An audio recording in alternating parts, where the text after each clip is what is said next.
let me just say you have missed a lot.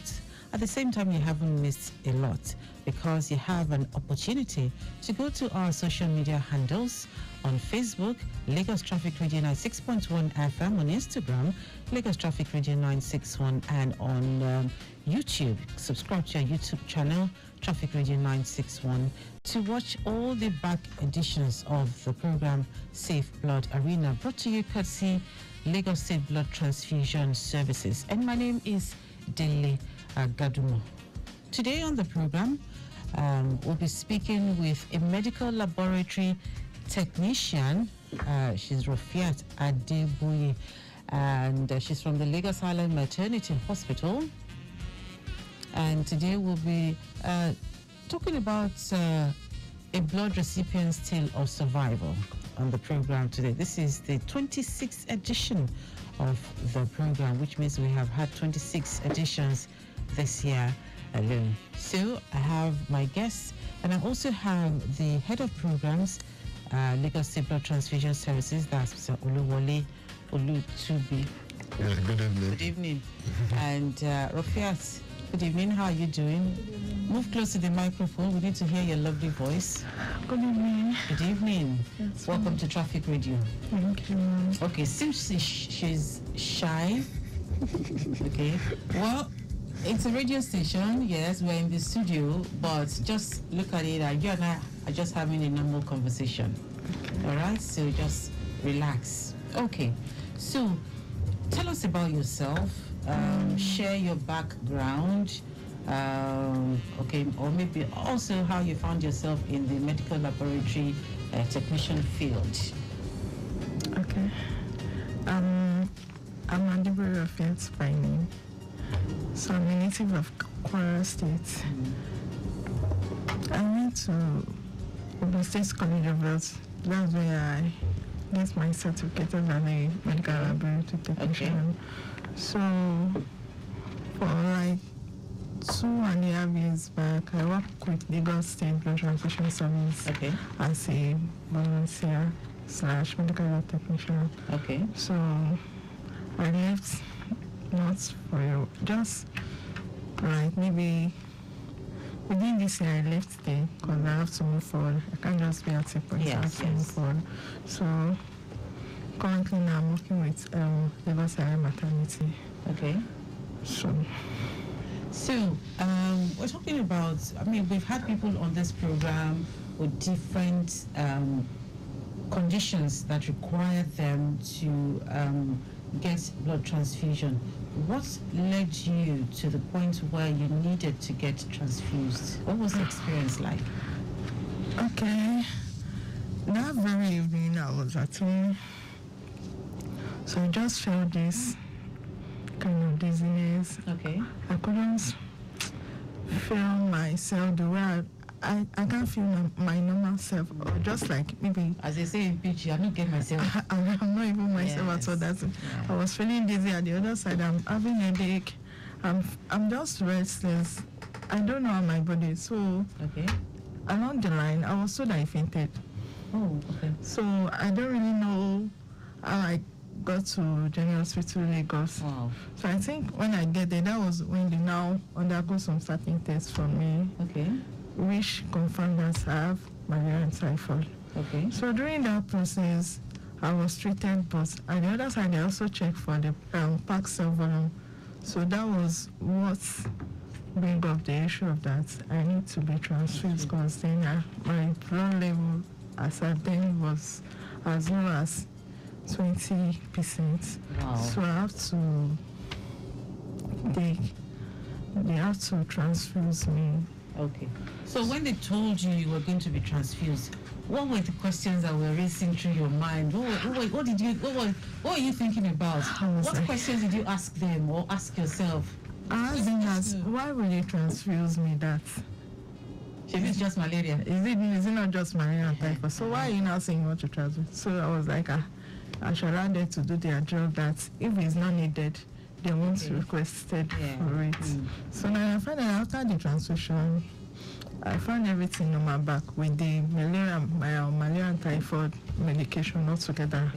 By the end of the day, everything come out. So prior to this time, prior to that time when you needed to be transfused, had anybody told you about blood donation, or have you ever donated blood before that time?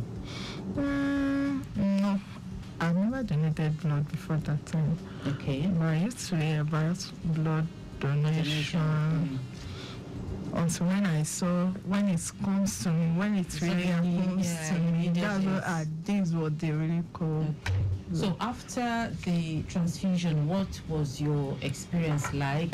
How did you feel in your body after that? I feel more better than before. I feel more better, even extremely better, more than expected. Okay. Because before I was transfused, I wasn't myself. I couldn't do anything on my own. I couldn't stand on my own. You have to hold me while walking because I didn't have the strength. I didn't have much stamina. So after the blood transfusion, everything went well. So I started doing things on my own. So let me ask you this. After that time, and knowing how blood transfusion works for you in your body, helps you to regain your health, have you had situations where you have you've been invited, or you have made up your mind that, look, somebody's donation saved my life? Have you been in that situation where you have thought it's okay, someone did this one for me, let me also donate blood voluntarily? Yes, I wish to even donate it. I've tried to donate it severally, but the reason I don't really donate is my vein is tiny, but people that are closer to me, I used to advise them donate to save life, because I myself have also been in this kind of condition. Beneficiary, yes. Before. So if someone didn't donate for me, then maybe by now you may not know me. So please try and donate just to save life, because you don't know where the blood will land tomorrow. It may even come back to you. It may come back to your relative. It might come back to your kids. So no one can see. Just do it to save life. Okay. Don't look at it that how will I donate my blood just voluntarily, just for money. Don't do it for money. God that give you there, He didn't give you for money. Okay. He give you as a natural gift. So you to give us as a natural gift, so that you don't know who you will save him or our life tomorrow.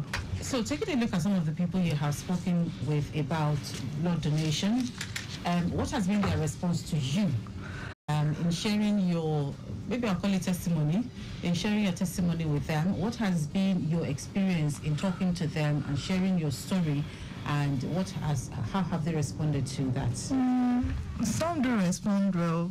Like some of them do say, okay, if that could be the case, what are the criteria? What can we do before donating? What can we do? What can't we do? Okay, as I am now, if it's a lady, she may say, okay, I'm on my messes. When can I donate? Can I donate while on my messes? I'll just say that no, it's not advisable. After your messes, maybe like a week or two, you can now come for the. But if it's a male, you might say, I really wish to donate, but maybe I have sex next 9 days. Can I come? And I said, just don't worry. If you don't want to come now, you can come maybe later. Then I'll try to call them, just remind them. Yes, as a follow-up, please don't forget us donate blood to save life. So right now, your position is that you're not able to donate, but you an advocate of voluntary blood donation. Yes. Okay. And so that is what you're running with right now, at least based on your experience and your testimony. Yes. Okay. Thank you so much. It's still St. Blood Arena on Lagos Traffic Radio 96.1 FM. We have been speaking with a medical laboratory technician, MLT Rofiat Adeboye, and she's been sharing her tale of survival, how what led her to receiving transfusion, her experience before and after. And even though, as we've said before on this program, even if you can't donate, be an advocate of blood donation. Share with people the importance of blood donation. It's still Lagos Traffic Radio 96.1 FM. We'll take one or two updates and then we'll continue we'll be speaking with the head of programs in a bit. This update is from Bariga Yanoworo. Axis says good movement from Adekunle Interchange, inward journey Yanoworo, en route to Lokbomeji and Bagada Express from Charlie Boy, inward Bagada by former Mobile to link new garage car wash and Oworoshoki back to 3rd Milan Bridge, inward Adiniji Adile is still looking good. And all right, that's about it. Let's see. There was a report of an impediment earlier. It was a broken down minibus, had its left rear tire pulled out in motion. Okay, it's now off the road, now fixed and safely off the road. And we also had reports of men of Lagos State Public Works parking some sand from drainage on Latif Jakonde Road. I think they are done also and normalcy restored. Okay, so let's go to the head of programs. Let's ask him. So what would you like to say to those who donate and who are considering becoming blood donors and how they can donate? We just heard Rafiat's story. What led that? I mean, we've talked about malaria and blood donation before on this program, and you know, this is just supporting that discourse that it is necessary. I mean, it could happen that malaria and typhoid could lead you to needing blood transfusion, depending on the severity. And so now, what are you saying to those who are still hesitant about blood donation? Yeah, thank you very much, Dele. So, malaria is very commonplace. So that tells you a lot that even some cases of malaria require a transfusion. Yes. And, you know, malaria, funny enough, is one of the highest, has one of the highest mortality rates in Africa. Yes. So, to our blood donors that are already donating blood, we want to encourage you to keep donating. You know that for you to donate, for the potential donors, you must be between the ages of 18 to 65. You must be healthy, of course. And so what benefits accrue to you as a potential blood donor? First and foremost, it's not about money. It's not about money. It's about saving lives. Just Yes. know that the blood that you donate saves 3 lives. And having said that, I think you should also take advantage of the benefits of that accrue to you anytime you walk into any of our facilities, either at Lagos Island Maternity Hospital, Lagos State Blood Transfusion Service at Bagada, at Lagos State Emergency LASEMS, at emergency services at the toll gates at Lasut. So anytime you come into our facility, there's a donor selection process that we want to encourage you to take advantage of. Okay. So part of this process is a medical check that allows you to check for things like a pulse rate, which is free. You know, it tells you about the condition of your heart. You also have do your blood pressure, which is something you should also take advantage of because it tells you, so you're able to avoid a lot of this, especially stroke. You know, high blood pressure leads to stroke. There's many people that have walked in and at that point they found that they have all these conditions. Another very important thing is your body mass index, which will be taken because you're going to take your weight and your height. Okay. So, you know, of course, that's a measure of obesity. Yes. So you could also avoid a lot of you know, medical conditions like diabetes and things like the early detection. So those are part of the things you get to enjoy when you get to benefit when you come into when you put yourself forward to come to donate blood. Also, there are also a lot of benefits. So one thing about blood donation is that it encourages a healthy lifestyle. Yes. Yes. You know, because of course you know that you have to be healthy to donate blood. So you're able to avoid a lot of lifestyles that are inimical to your health. Yes. Yeah, exactly. Another thing is, there's something about blood donation. It helps to.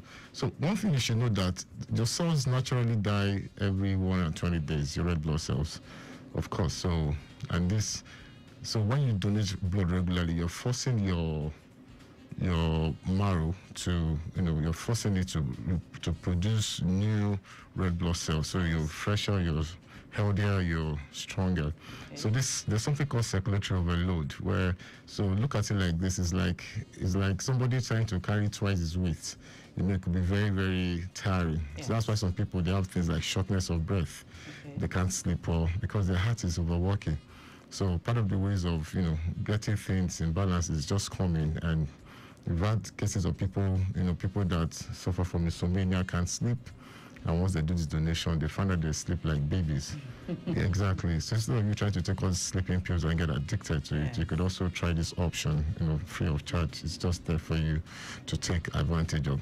Also, everybody that is involved in that process, they are highly trained and highly skilled people. And there are people that you always do continuing medical education for, to make sure that they are up to date with, new developments in their various fields. Yes. Because at the heart of everything that we do in Lagos State Blood Transfusion Services is safety first.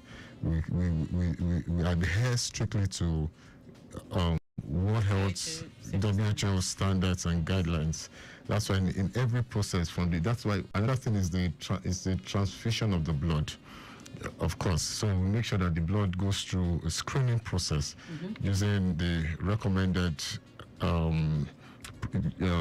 equipment to make sure that the blood is free of transfusion transmissible infections. So the whole process it's a safe process. But the thing is that why I want to make this appeal to people out there that are listening to me is that, okay, so emergencies do come up. You understand? So the difference, when you can't contain an emergency, it becomes a disaster. That's when you don't have enough resources to contain that emergency. Okay. So just imagine the situation where she came in and then she had to be transfused and there was no blood. At that moment, our condition moves from an emergency to a disaster. Yes. Exactly. So we want to appeal to Lagosians that listen to this program that, we've had situations where people have had to be transfused because they've lost so many blood. Okay. So the only thing that prevented it from becoming a disaster is because we had blood already in place. So just imagine if that blood was not in place, it would have been a disaster. The lives would have been lost. Yes. So we want to appeal to Lagosians to come out there, and walk into any of the general hospitals or any of the Lagos State Blood Transfusion Services, or follow us on any of our social media handles, which we'll be reading out to them soon, so that we can all work together. The government, on their own part, has invested so much, done so much. Some people have this thing that, I don't have much blood. No, when you come in, we'll do a test that will show, and we don't take more than 450 ml. That's why you have to be above 50 kilograms. That's your body weight. Exactly, because we're just going to take less than a tenth of it, and it takes about 4 to 6 weeks for you to regenerate whatever you lost. Of course, immediately you'll be given fluids to replenish the fluid part that you lost, and 4 to 6 weeks your blood will regenerate. That's why you can always donate every 3 months for the male and 4 months for the female. Okay. So we want to encourage Lagosians to please, we can't do it alone. That's why we are spending so much of your tax fund on advocacy, on blood drives, just to make sure that anytime there's a need for blood, the Lagos State government is able to meet that is duty to make sure that there's safe blood for you. Okay. Thank you. And I also want to mention, of course, we talked about the various groups of people that require blood, people that are going in for mothers having children, childbirth, children pediatrics, so it cuts across all spectra of human life, So it's something that we want to appeal to, is to come and join our community and be part of us. I think it's a very noble thing to do. It's very humanitarian, you saving 3 lives. I think that's something you should be very proud of. So please come out, fellow Lagosians, and let's make sure that there's always blood available for whoever requires it in Lagos State. Thank you. Thank you very much. Yeah. Let me go back a bit to Rufiat. So Rufiat, now for the situation you surmounted, Yeah, because you did. I mean, you had victory over it. So it didn't escalate into a negative situation. You are alive and well today because of the how fast they were able to carry out the test and to know that, to tell you that, okay, you needed to be transfused. Now, for people who probably didn't have that kind of ease of access, you understand, to for them to be able to, for them to detect that, look, you need to be transfused. Yours was a case that most people will never believe that, malaria, okay, transfusion, okay. They should tell us the truth. You understand? So tell us how that made you feel before and after.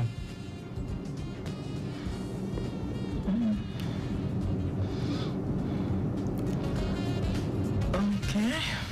So speak. Well, we're waiting for you to speak. Actually, Okay, let me break it down for you to make it easier. How did you, as an individual, feel? How did your family members feel? okay. Yes. Firstly, if they when they undergo the certain test for me as in malaria and typhoid, before they later come out with the plan of transfusion due to the blood level I'm having in my system.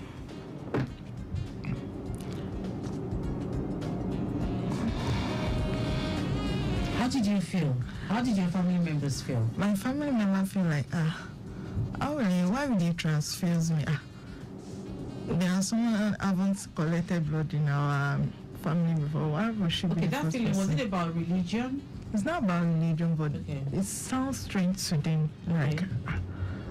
does this really, can this be? Because I hardly fall sick. Okay. So that very time that I have that, that I'm in that condition, people were like, is she doing? But she nearly fell sick. So how come is she now going through this? They said that we're now advising her to donate, to receive blood and all that. Okay.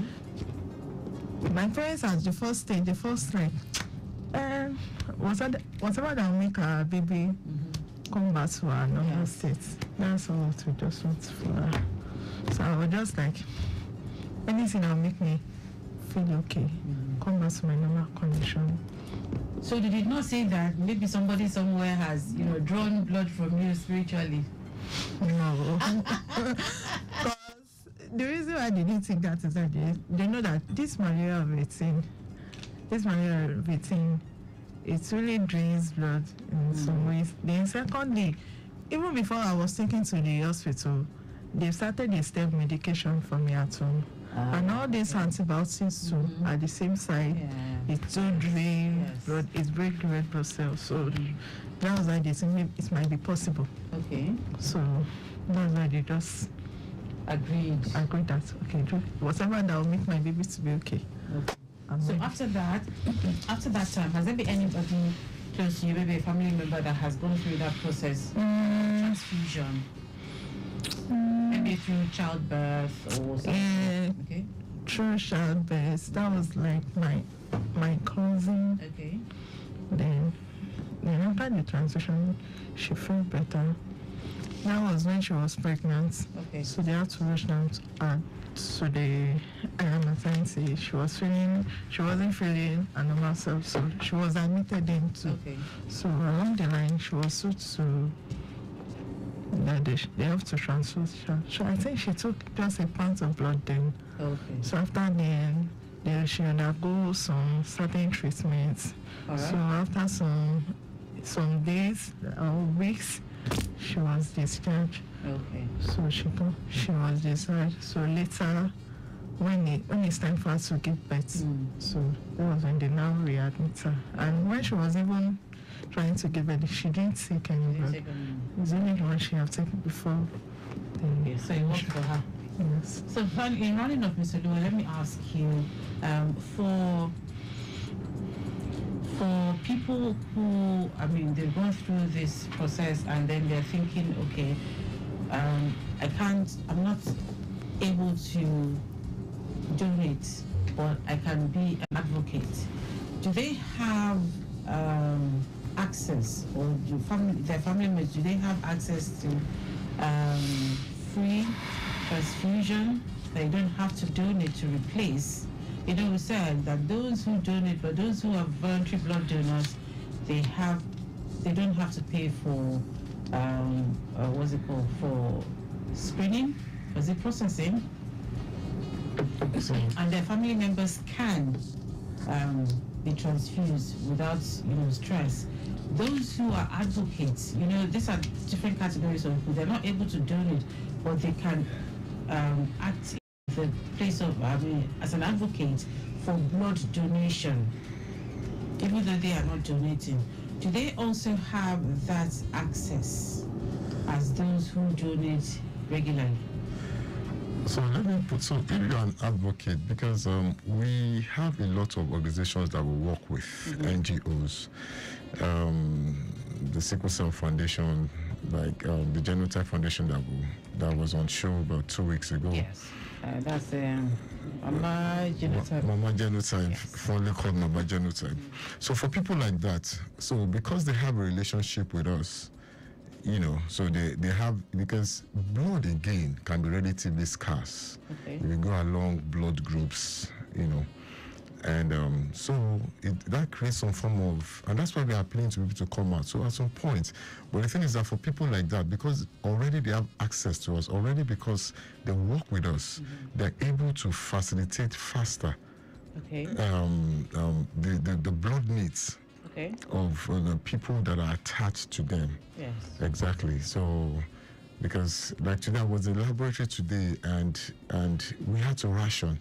Wow. We had to ration. In fact, we had to tell some people that, please, because you can't buy blood in the markets. Let's face it. Yes. If people don't come to donate blood, where are we going to get the blood from? We've had to bleed our staffs have had to bleed themselves sometimes to make sure that, yeah, exactly. It's even the mandatory policy in BTS that, like, we always harass ourselves. Oh, the last time we donated, Rafia is 3 months ago, and this is July. You donated in fact, just to make sure. So we tell some of these people, okay, come and bring your relatives. It's not bad. If we have it, we're going to provide it for you. Okay. That's why we are here. Yes. Because that's why we are doing all of these things for people too, because it's not that we don't want to attend to you, but it's simply not there. Exactly. Okay. So for the donors, what they enjoy, for the people that are the advocates now, I said it, so as an advocate, because you are working with us, you have that access, you're able to facilitate things, blood, just at that level. Yes. So for our donors, for example, you're a blood donor, so it's like a bank that you stored your blood in. So anytime your immediate family member needs blood, just like you've already provided the blood. Yes. So anytime you look into our LSBTS centers, we just show them your card and then we give you the blood free of charge, because it's a blood bank. Like you've put your blood in there, that is for close family members, because you have a card that shows that you're a regular voluntary blood donor. Okay. So those are part of the ways that, and we also have this community that we've built around, where we get them invited to programs, to events that we organize, and they always come around to just come and hang out with us at our facilities. Okay. Exactly. Okay. Thank you very, very much. Our time is fast spent. Thank you again, Rafiat Adeboye, for being on the program. Thank you for sharing your tale of survival with us and with our listeners. All right, so Safe Blood Arena, you can get in touch with them via their social media handles. On Facebook, it's at Lagos Blood Transfusion. Again, Facebook is Lagos Blood Transfusion. Instagram is Lagos State Blood Transfusion. X is Lagos BTS. And telephone number is 0806 920 7914. Again, 0806 920 7914. And that's our bit. Safe Blood Arena comes your way on Mondays at 4:30 p.m. on Lagos Traffic Radio 96.1 FM. Big thanks goes to everyone at LSBTS and also the Executive Secretary, Dr. Bodori Oshiko Maya, and the Head of Programs, Oluwole Olatubi. Also, Executive Producer, Tayo Akon.